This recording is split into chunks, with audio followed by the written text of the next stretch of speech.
नमस्कार मंडळी, पोह्यामध्ये गुळ घालून आज आपण मस्त असा महिनाभर छान असा टिकणारा पौष्टिक पदार्थ बनवतोय। चवीला अप्रतिम, बनवायला अतिशय सोपा। एकदा बनवलं की नेहमीच बनवाल। रेसिपी आवडल्यास एक लाईक नक्की करा। चला तर मग वेळ न घालवता लगेचच रेसिपीला सुरुवात करूया। त्यासाठी गॅसवरती मी जाडबुडाची कढई ठेवलेली आहे। शक्यतो आपल्याला जाडबुडाच्या कढईचाच इथे वापर करायचा आहे, म्हणजे आपले पदार्थ छान असे खमंग खरपूस भाजले जातील। आता यामध्ये आपण 2 वाट्या पोहे घालूया।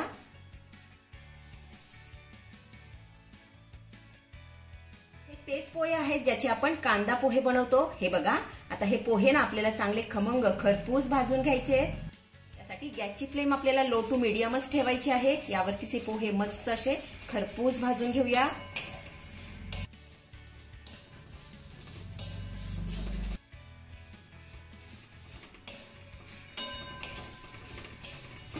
तर इथे आपले पोहे छान असे खमंग खरपूस भाजून झालेले आहेत। हे बघा, हाताने देखील अगदी सहजपणे चुरले जातात। आपण आता हे काढून घेऊया आणि थंड होण्यासाठी थोडा वेळ बाजूला ठेवूया।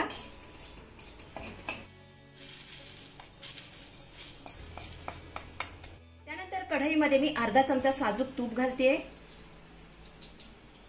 त्यानंतर अर्धी वाटी यामध्ये आपल्याला शेंगदाणे घालायचे आणि शेंगदाणे देखील मस्त असे खमंग खरपूस भाजून घ्यायचे।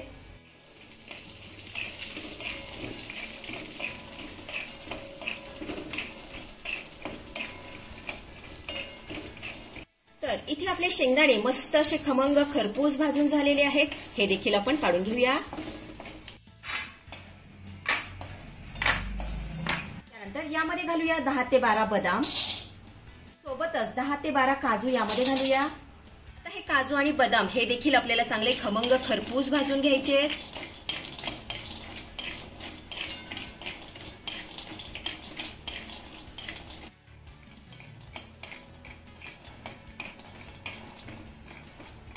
तर इथे आपले काजू आणि बदाम देखील छान असे खमंग खरपूस भाजून झालेले आहेत। हे देखील आपण काढून घेऊया। तर शेंगदाण्यामध्येच हे मी काढून घेतेय।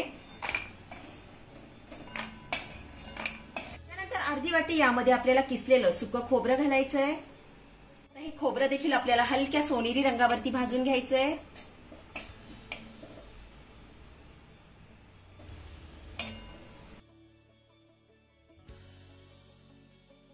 खोबरं आपल्या भाजत आलं की यामध्ये घालूया 2 चमचे तीळ,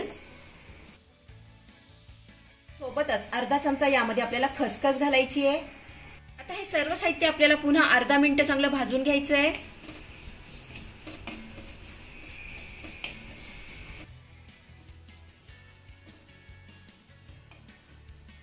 तर इथे आपलं सर्व साहित्य चांगलं भाजून झालेलं आहे। आपण आता हे काढून घेऊया आणि थंड होण्यासाठी थोडा वेळ बाजूला ठेवूया।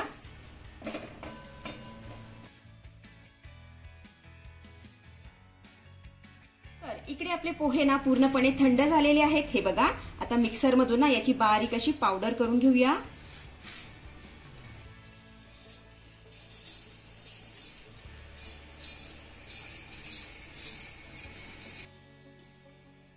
तर इथे तुम्ही बघू शकता आपल्या पोह्याची मस्त अशी बारीक पावडर करून झालेली आहे। हे बघा, आता यामध्ये घालूया इतर भाजलेलं साहित्य।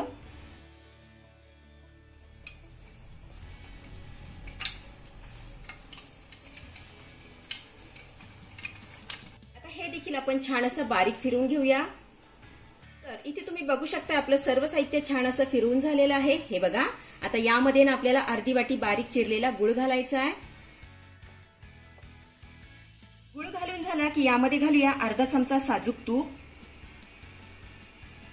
आता हे सर्व साहित्य आपल्याला पुन्हा एकदा चांगलं फिरवून घ्यायचं आहे। तर इथे तुम्ही बघू शकता आपलं सर्व साहित्य छान असं फिरवून झालेलं आहे, छान असं एकजीव झालेलं आहे। हे बघा, आपण आता हे ताटामध्ये काढून घेऊया।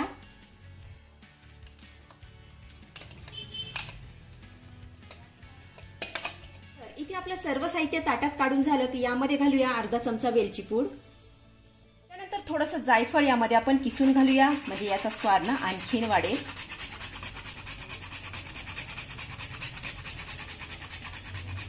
जायफळ किसून घातलं की यामध्ये आपल्याला पुन्हा 1 चमचाभर साजूक तूप घालायचंय। सर्व साहित्य आपल्याला चांगलं एकजीव करून घ्यायचं आहे। याला छान असं मिक्स करून घेऊया।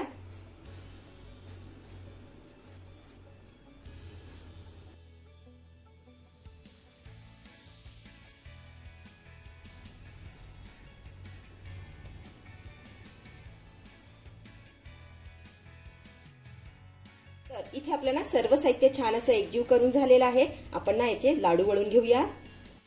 त्यासाठी थोडंसं मिश्रण आपण हातामध्ये काढून घेऊया. हे बघा, अशा पद्धतीने घट्ट याचा लाडू वळून घ्यायचा आहे. थोडासा ना मी काजूचा काप याला लावून घेतेय. हे बघा, अशा पद्धतीने.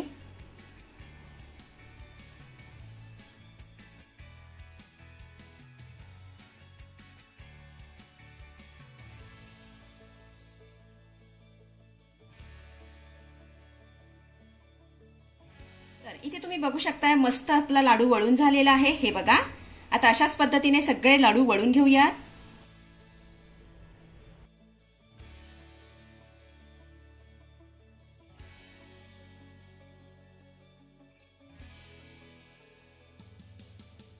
तर इथे आपले तोंडामध्ये टाकताच विरघळणारे सुदामा लाडू म्हणजेच गोविंद लाडू बनून तयार झालेले आहेत. महिनाभर छान असे टिकतात, चवीला जबरदस्त लागतात. अतिशय साधी आणि सोपी रेसिपी आहे, नक्की करून बघा.